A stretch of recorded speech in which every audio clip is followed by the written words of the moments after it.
Hello everyone, welcome back to my channel. So this is a lecture for ecology in which we are going to deal with type of species, how the species are classified according to this ecological concept.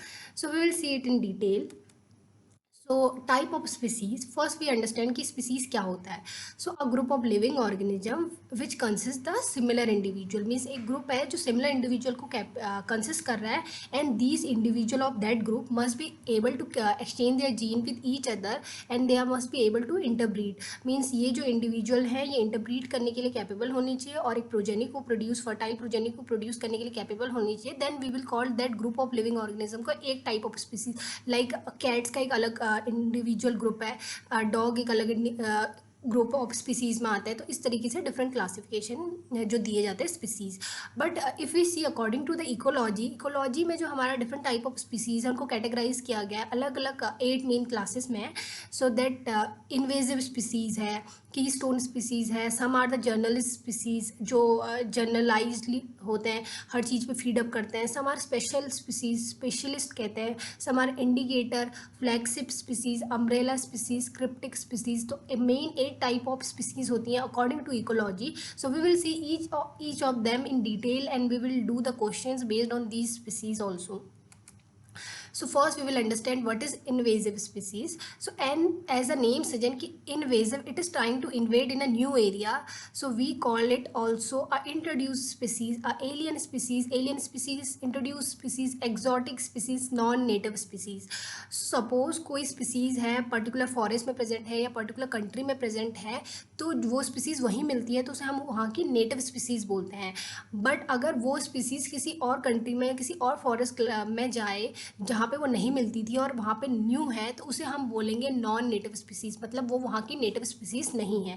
तो invasive species भी एक non native species है, पर जो invasive species होती है वो ऐसी नॉन नेटिव स्पीसीज़ है दैट सिग्निफिकेंटली मॉडिफाई और disturb the ecosystem it colonise. Means कोई भी स्पीसीज़ कहीं पे नॉन नेटिव हो सकता है but it will become invasive only if.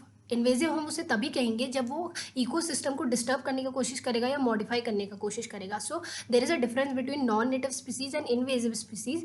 Non native means वो स्पीसीज उस जगह को बिलोंग नहीं करता है, बट वो इन्वेजिव बन जाता है मीन्स जब वो इन्वायरमेंट को हार्म करने लग जाए, वहाँ पे इकोसिस्टम को हार्म करने लग जाए, जो वहाँ की नेटिव स्पीसीज है उनको हार्म करके कोलोनाइज करने लग जाए, तब हम उसे इन्वेजिव करेंगे. मीन्स वहाँ पे वो कुछ हार्म कर रहा है. तो जो इन्वेजिव स्पीसीज़ हैं उसके कुछ एग्जांपल हैं लाइक वाटर हाइसिंथ. यहाँ पे आप देख सकते हैं इसने पूरा पॉन्ड कवर कर लिया है. ये जो है मेनली शिप्स के थ्रू या फिर इस तरीके से जब ट्रांसपोर्ट के थ्रू जब सामान इधर से उधर जाता है बड़े बड़े शिप्स के थ्रू तो वाटर हाइसिंथ उनके उनके थ्रू यहाँ पे जो होता है ट्रांसमिट हो जाता है. लेंटाना कैमरा है, ये भी एक इन्वेजिव स्पीसीज़ है. पार्थेनियम एक वीड है, सिम वीड है और मैक्सिकन डेविल एक प्लांट है, जूलीफोरा एक प्लांट है. ये सब एग्जाम्पल हैं इन्वेजिव स्पीसीज़ के.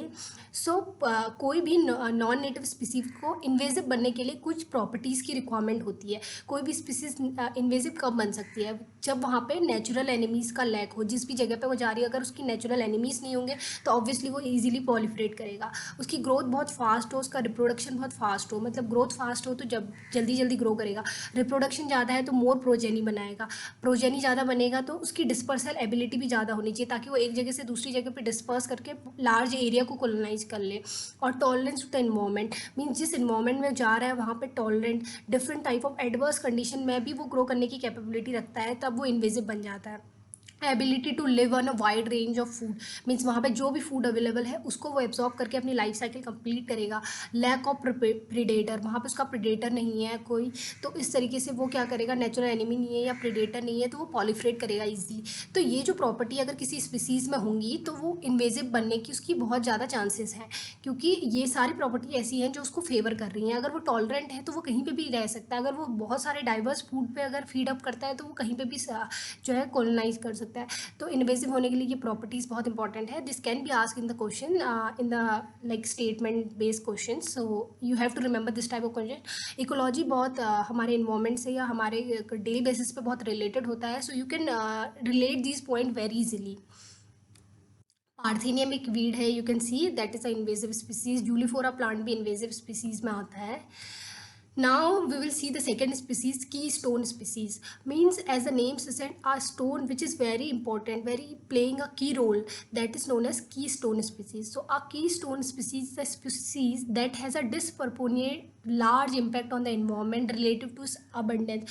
Means जिसका abundance और उसके abundance और उसके impact में डायरेक्ट रिलेशन नहीं है, इनडायरेक्ट रिलेशन है. अगर वो लेस अमाउंट में भी है तो उसका जो इम्पैक्ट है वो हाईली इंपॉर्टेंट है.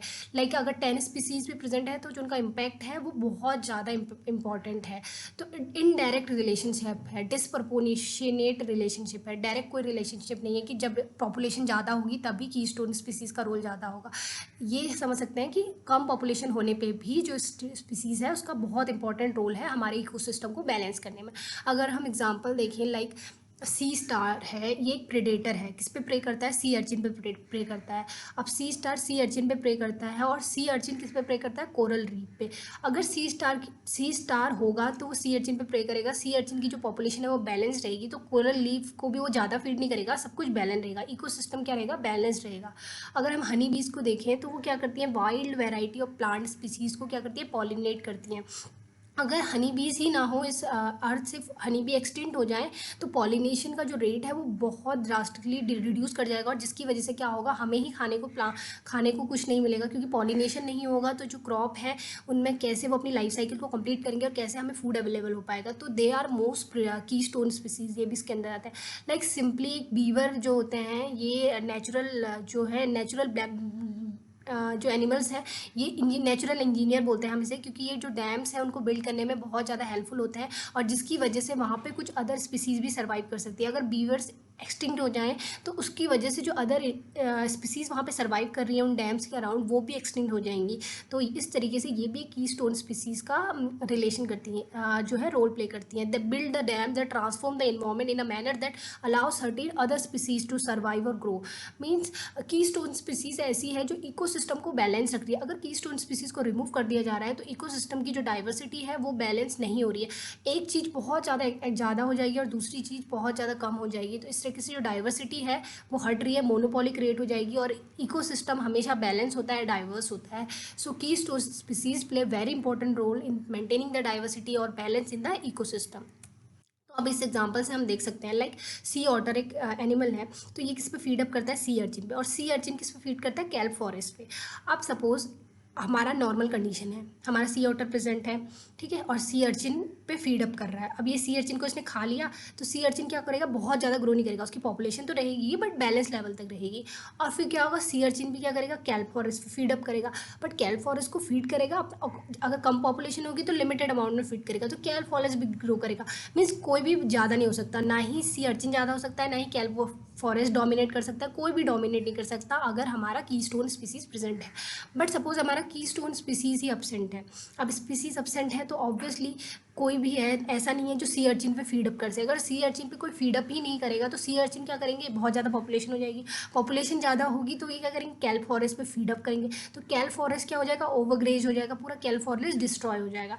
मीन्स यहाँ पे क्या होगा? जितनी डाइवर्सिटी थी, जितना बैलेंस था, 3 स्पीसीज पाई जा रही थी किसी इकोसिस्टम में, वो सब डिस्टर्ब हो गया, और जहाँ पर डोमिनेंस आ गया सी अर्चिन का, और एक टाइम के बाद अगर ओवरग्रेजिंग हो जाएगी कैल्प फॉरेस्ट की, कैल्प फॉरेस्ट भी नहीं रहेगा, तो सी अर्चिन भी किस चीज़ पे फीड अप करेंगे. तो इस तरीके से जो इकोसिस्टम का बैलेंस था सारा डिस्टर्ब हो जाएगा. सो इस तरीके के क्वेश्चन आपसे पूछे गए हैं and it can be asked in the further examination.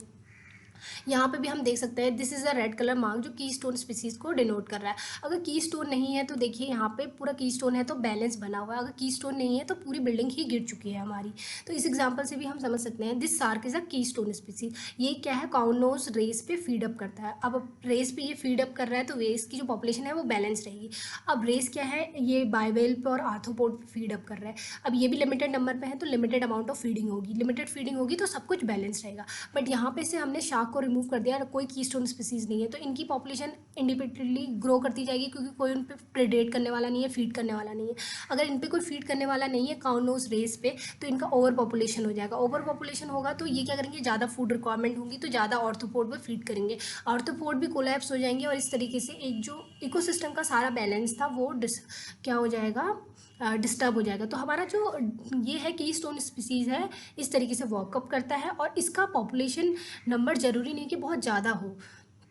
अगर ये कम पॉपुलेशन में भी रहता है तब भी ये इंपॉर्टेंट रोल प्ले करता है। तो you have to always remember that indirect relationship है, डिसप्रोपोर्शनेट इम्पैक्ट है।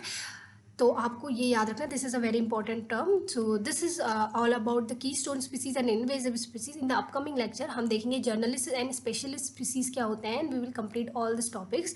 आई will provide the notes in my Telegram channel of this lecture, so you can download from my telegram channel the notes.